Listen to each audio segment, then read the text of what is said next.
जी उनके दोस्त, एक लंबा समय कई दशकों तक उनके दोस्त और परिवार के सदस्य जैसे रहे हैं। सुनील पाल भी वहां पर मौजूद थे। सुनील जी, आपका स्वागत है। और आप वहां पर थे। बहुत सारी यादें होंगी, बहुत लंबा समय आपने काम किया है, साथ में गुजारा है।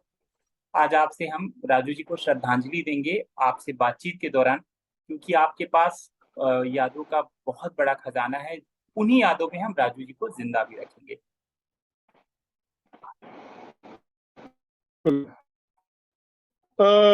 द ग्रेट राजेश श्रीवास्तव जी के साथ में मैंने बहुत सारी यात्राएं की, संजय भाई। लेकिन आज जो उनकी अंतिम यात्रा करने का दुर्भाग्य मुझे जो मिला, मैं अपना दुर्भाग्य समझता हूँ। मैं नियति का दुर्भाग्य समझता हूँ। मैं समझता हूँ कि ये कुदरत का अन्याय है हमारे साथ, कॉमेडी के साथ, कॉमेडी बिरादरी के साथ।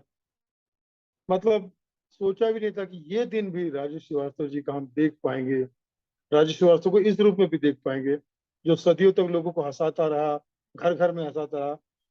उस व्यक्ति की वजह से हमारे आंख में आंसू भी आएंगे, दुख भी होगा, दर्द भी होगा। ये कभी हमने सोचा नहीं था। जिस हिसाब ने जीते जी कभी लोगों को कभी दुख नहीं दिया, हमेशा खुशियां बांटी। आज उनका ये उनका ये अंतिम यात्रा बड़ी असहनीय और बड़ी अकल्पनीय, मतलब बहुत दर्द से आज का दिन हमारा, कल से ही हम लोग बहुत दर्द से गुजर रहे हैं। अ, आपके साथ कौन कौन, यहाँ से कौन कौन गए थे सुनील जी वहां पर अंतिम यात्रा में शामिल होने के लिए? मेरे साथ यहाँ से द ग्रेट एहसान कुरैशी जी थे, जो लाफ्टर चैनल के हमारे साथी। एंड अविराज, एक इवेंट वाले हमारे दोस्त वो थे। लेकिन कल से कपिल शर्मा मेरे काफी फोन पर बातें कर रहे थे। भगवंत मान जी ने भी बीच में फोन किया था। और वो कहीं ना कहीं कपिल दुबई में किसी काम की वजह से गए हुए हैं वो। और अपना भगवंत मान जी कहीं बिजी थे। तो लाफ्टर की वो यादें जो है, एक मोमेंट जो श्रद्धांजलि के रूप में हम लोग कोशिश कर रहे थे कि राजेश श्रीवास्तव की जी के चरणों में हम सब मिलकर प्रणाम करें, वो कहीं ना कहीं रह गया। लेकिन अ, बड़ा दुखदायक सफर रहा, कल से लेके आज तक का। बहुत ही, क्या कहें, मतलब शब्द नहीं। कभी कभी हमारे पास में शब्द कम पड़ जाते हैं। सोचता हूँ कि राजू जी के साथ में ऐसा नहीं होना चाहिए था। राजू जी ये डिजर्व नहीं करते। वो जीतने वाले योद्धा रहे हैं, लड़ने वाले योद्धा रहे। जीरो से हीरो तक का सफर रहा उनका। उनके साथ में शारीरिक रूप से उनके साथ में आज अगर हमारे बीच में नहीं है, तो ये मतलब मैं, क्योंकि मुझे दिखाई दे रहे हैं वो, मुझे आप में दिखाई दे रहे हैं, मुझे कहीं दिखाई दे रहे हैं। मैं जहां भी देखता हूँ, क्योंकि उन्होंने जब जब वो मुलाकात करते थे वो तीन चीजें जरूर करते थे। स्वादिष्ट खाना उनकी कमजोरी थी, गाना बहुत गाते थे, गाना गाने का शौक था उनको, और हंसाना, ये उनका शौक रहा है। और मैं हमेशा उनको कहता था कि आप हमारे सबसे यंग सीनियर हैं, क्योंकि सीनियर तो थे लेकिन हमसे भी ज्यादा यंग थे। बहुत चार्ज रहते थे, बहुत ही मूड में रहते थे हमेशा। अकेले एक आदमी से भी मिलेंगे तो लगता था कि उस व्यक्ति को इतना स्पेशल बना देते थे कि उसे लगता था कि यार, दुनिया में अगर राजू जी सबसे ज्यादा प्यार किसी से करते हैं तो मुझसे करते हैं। क्या बात है। आप जब वहां पर गए तो परिवार वालों से मुलाकात हुई होगी, बातचीत हुई होगी, क्या बात। ये मौका ऐसा था, बड़ा दुख का मौका था। और उनके परिवार के बारे में हम सोचते हैं तो हमारा भी कलेजा मुंह को आ जाता है। अ, थोड़ा सा वहां के बारे में बताइए। अ, क्या कुछ बात हुई परिवार से? परिवार तो बहुत ही गम में डूबा हुआ है। मैं तो उनसे नजरें भी नहीं मिला पा रहा था। भाभी से नजरें नहीं मिला पा रहा था, बच्चों से नजरें नहीं मिला पा रहा था, क्योंकि कुछ ऐसे सवाल उनके आंखों में दिखाई दे रहे थे जिसका जवाब मेरे पास तो क्या, धरती में किसी के पास नहीं। मैं ये समझता हूँ कि ये कुदरत, या कह सकते कि अ, नियति की क्रूर क्रिया है, जो हमें ना चाहते हुए भी अब इसे समझना पड़ेगा, इसे सहना पड़ेगा उनके परिवार को। लेकिन धरती पे रह के 40 साल उन्होंने हंसाया, तो 40 साल हंसाने का मतलब 40 साल भगवान का काम किया उन्होंने, ईश्वर का काम किया। हंसाना जो है ईश्वर का काम है। तो मैं मोदी जी से निवेदन करूंगा, योगी जी से निवेदन करूंगा कि उन्हें भारत रत्न दिया जाए। भारत रत्न हर घर में, हर परिवार में हंसाने का काम किया उन्होंने। रुलाना तो कोई भी कर देता है, कई बार रुलाने वाले को भी बड़े बड़े अवार्ड मिल जाते हैं, लेकिन ये हंसाने वाला बंदा, इनको जरूर भारत रत्न मिलना चाहिए। और एक उनकी ख्वाहिश थी जो कभी कभी वो मुझसे जाहिर करते थे कि उनकी बायोपिक बने। तो मैं चाहता हूँ कि जब फिल्म विकास मंत्री थे वो, तो आज अगर वो दुनिया में नहीं है, फिल्म विकास मंत्री होने के नाते एक जर्रा से आफताब बनने का सफर, एक जीरो से हीरो बनने का सफर, कानपुर से पूरी दुनिया भर में छाने वाले का एक स्टैंड अप कॉमेडी की दुनिया का, स्टैंड अप कॉमेडी का पर्याय वाची शब्द बनने का जो काम उन्होंने किया है, उनका बायोपिक जरूर बनना चाहिए, ताकि लोगों को पता चले कि राजू श्रीवास्तव जी क्या, किस हस्ती का नाम है, और उनकी तरह अगर नाम कमाना है, काम करना है, तो हमें कैसे प्रेरित हुआ जा सकता है। ये हमें हमें और आने वाली नई पीढ़ी को भी देखने और सीखने मिलेगा। सुनील जी, जब वो बायोपिक बनाने की बात कहते थे तो ये मजाक में बात थी, सीरियस थी, आप किस तरह की बात करते थे, किन शब्दों में कि यार मैं चाहता हूँ मेरे ऊपर सचमुच उनकी उनकी जो जिंदगी है, उनकी जो लाइफ का नहीं, जो सफरनामा है, बहुत सीरियसली प्रेरणादायी है। सीरियसली हम्म। हूँ। जी। मैं यहाँ पर कैसे आया, मैं गांव में खेत को खलियाने में गाय भैंसों के बीच में पला हूँ। उसके बाद छोटे से गांव से फिर मैं उसके बाद मुझे फिल्म देखने का शौक पैदा हुआ, तो मैं बाहर जरूर खाता था रोज, लेकिन फिल्में जरूर देखता था। फिर बॉम्बे में आया अपनी छोटी सी उम्र में, 82 83 में। ऑटो चलाते थे और शुरू तब में से वो बॉम्बे? जी शुरू में वो मुंबई में आते तो ऑटो चलाते थे? जी हाँ। तो बहुत सड़कों की खाक छानी, बसों में धक्के खाए, पैदल चले, भूखे प्यासे रहे, चटाई में सोए, छह छह लोगों के बीच में सोए। और फिर शोज मिलने शुरू हुए, शोज मिलने भी शुरू हुए, तो किसी भी औने पौने भाव में काम करते थे ताकि काम चले, खर्चा चले। और उसके बाद कैसेट उनकी आई, फिर वो फिल्मों में आने लगे छोटे मोटे रोल में, बाजीगर, मैंने प्यार किया। और फिर finally the great Indian laughter चले जाए, जहाँ से द ग्रेट राजू श्रीवास्तव जी को हमने जाना और पहचाना। आपने कभी उनसे पूछा था क्या उनको पहला मौका कैसे मिला था? क्योंकि वो ऑटो में शायद जो सवारी बैठा करती थी उनको हंसाते थे छोटे छोटे चुटकुलों से, वहां से शायद उनके अंदर मतलब एक बूस्ट हुआ, लोगों ने प्रोत्साहित किया, और पूछा था आपने? ये सारी चीजें तो मुझे साइड बाय साइड पता चलती रही थी कि उनका जीवन में क्या क्या हुआ।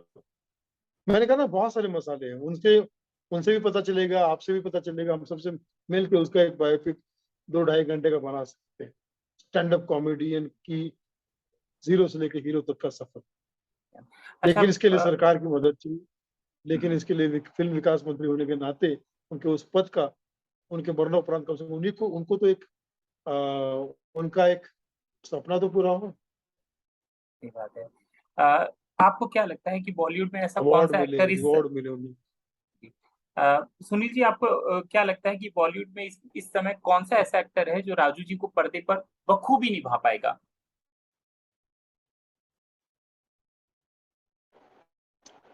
कोई स्टैंड अप कॉमेडी ही होगा जो उनको करीब से जानता है, पहचानता है।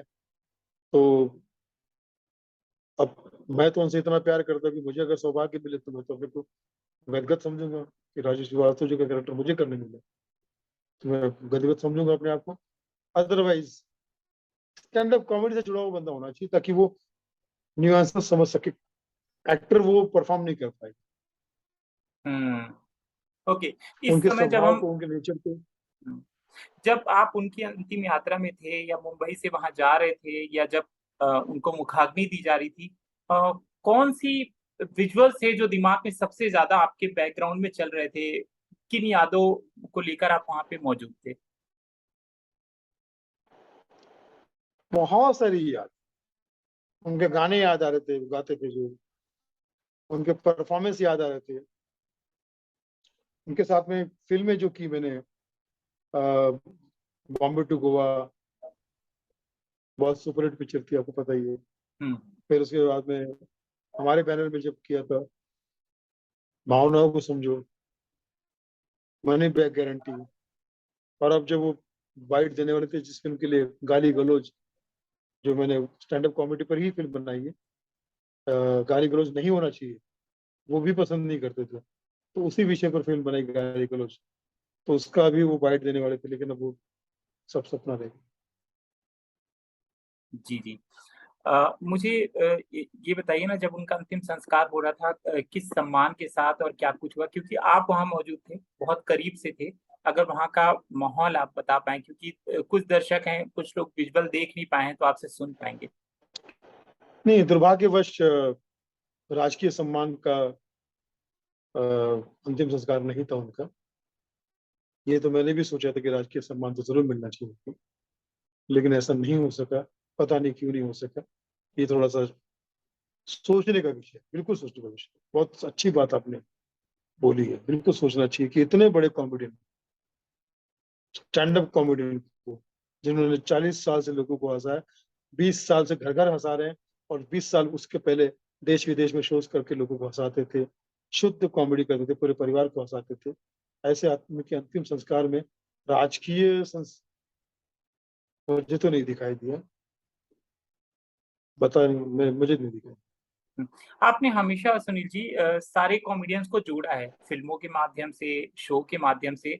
आमतौर पर मैं आपकी पार्टियों में सबसे मिल लेता था, एक छत के नीचे आप किसी ना किसी तरीके से जोड़ते थे।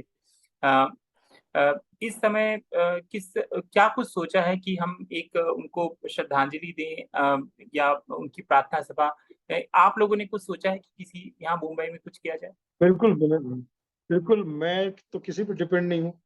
मैं तो राजू जी से खुद इतना प्यार करता हूँ। राजू जी मेरे लिए तो है, गए नहीं, वो है। जब तक स्टैंड अप कॉमेडी है तब तक राजू जी है। जब तक इस संसार में हंसी रहेगी, उनका जिक्र बड़ी आन बान शान से होता है, गुरु का दर्जे के से होता रहेगा, क्योंकि वो जूनियर्स को बहुत प्यार करते थे, सीनियर को बहुत रिस्पेक्ट करते थे। तो मैं खुद ही इस चीज में काम पे लग चुका हूँ कि जल्दी ही उनका एक प्रार्थना सभा का आयोजन मैं तो करूंगा, लेकिन अगर कोई साथ में मेरे आता है, या मैं क्या कर नहीं तो वो तो मेरा एक शिष्य होने के नाते, एक छोटा भाई होने के नाते, तो वो मेरा कर्तव्य है कि मुझे करना ही चाहिए। आप फिल्म प्रोड्यूस भी करते हैं और आपके साथ बहुत सारे लोग जुड़े भी हैं, तो आपको नहीं लगता कि अगर बायोपिक किसी और ने हाथ नहीं रखा या उस पे हामी नहीं भरी, तो कहीं आपके मन में हो कि ये बायोपिक अगर इजाजत मिल जाए परिवार से तो आप बनाएं? बिल्कुल, ये बात तो इसलिए मैं कह रहा हूँ ना, क्योंकि उन्होंने मुझसे कही थी। पता नहीं क्यों आज तक किसी ने नहीं की, उन्होंने मुझसे कही थी। मेरे घर पे आके मुझसे कहा था कि यार, मैं मेरे जीवन का ऐसा ऐसा रहा। बहुत सारे आइडियाज उन्होंने मुझे दिए थे, बहुत सारे आइडियाज मैं घर वालों से पूछूंगा, उनके परिवार से पूछूंगा, उनके परिवार को तो अच्छा ही लगेगा ना। क्यों नहीं, क्योंकि राजू श्रीवास्तव को, राजू श्रीवास्तव को इंटरनल जानना कौन नहीं चाहेगा, कि वो कैसे बच्चे से लेके, युवा से लेके, कैसे वो 55 से 57 की उम्र तक, 58 की उम्र तक कैसे पहुंचे, और इतनी कम उम्र में कैसे अपने आप को उन्होंने इंटरनेशनली इकलौता the one and only Raju Srivastava बनाया, कि भैया 2.5 घंटा स्टेज पे, ये सारी चीजें 2.5 घंटा स्टेज पे परफॉर्म करना, और जहां मौका मिल जाए आप कोई भी उनका इंटरव्यू उठा के देखिए। आपकी अदालत में एक बार गए थे, तो मैंने उनको बोला था कि राजू भाई, यहाँ तो कभी को सीरियस रहना चाहिए था। बोले यार, सीरियस तो वहाँ पे सब लोग रहते हैं, हर आदमी वहाँ पे सीरियस रह के बातचीत करता है। राजेश श्रीवास्तव आया है, तो कौन उसको सीरियसली सुनना चाहेगा। तो बोले, मैं रजत शर्मा के हर सवाल का जवाब उल्टा देता था, कॉमेडी में देता था, और लोग एंजॉय करते थे। बोले यही हमारा काम है यार। बोले हम क्यों लोगों को कामों का सीरियस करें, जब हमारा काम है हंसाने का। तो ये उनके विचार थे, अच्छा लगता था। अपनी बेटी को लेकर, बच्चों को लेकर खासतौर से क्या वो सोचते हैं कि क्या करें परिवार में, कैसे वो आगे बढ़ेंगे, करियर कैसे जाएगा? क्योंकि अभी देखिए सबके बच्चे हैं, कभी बच्चों को लेकर बातचीत होती थी तो क्या कहते थे वो? बच्ची उनकी शुरू से ही बहुत बहादुर है, और जो अंतर आए, वो जब पैदा हुई थी तो एकदम बहुत छोटी थी, तभी मैंने जब पहली मुलाकात हुई थी तो गोद में थी भाभी के। और बीच में फिर घर पे चोरी भी हुई थी, चोर को भी पकड़ लिया था उसने, खुद ही लड़की ने पकड़ा लिया। तो उसको तो वीर कोई अवार्ड भी मिला है कुछ मेरे ख्याल से, हाँ हाँ राष्ट्रपति अवार्ड, हाँ कलाम साहब के हाथ से award मिला। कलाम साहब के हाथ से, हाँ हमारे देश के प्राउड राष्ट्रपति। तो वो तो जो भी करेगी वो बहादुरी वाला काम करेगी, और जो भी करेगी वो डट के करेगी, अच्छा करेगी, मुझे पता है। बेटा जो है बहुत सिंपल है, बहुत ही प्यारा है, और मुझे ऐसा लगता है कि शायद वो म्यूजिक की दुनिया में या कुछ ऐसा कुछ ना कुछ करेगा।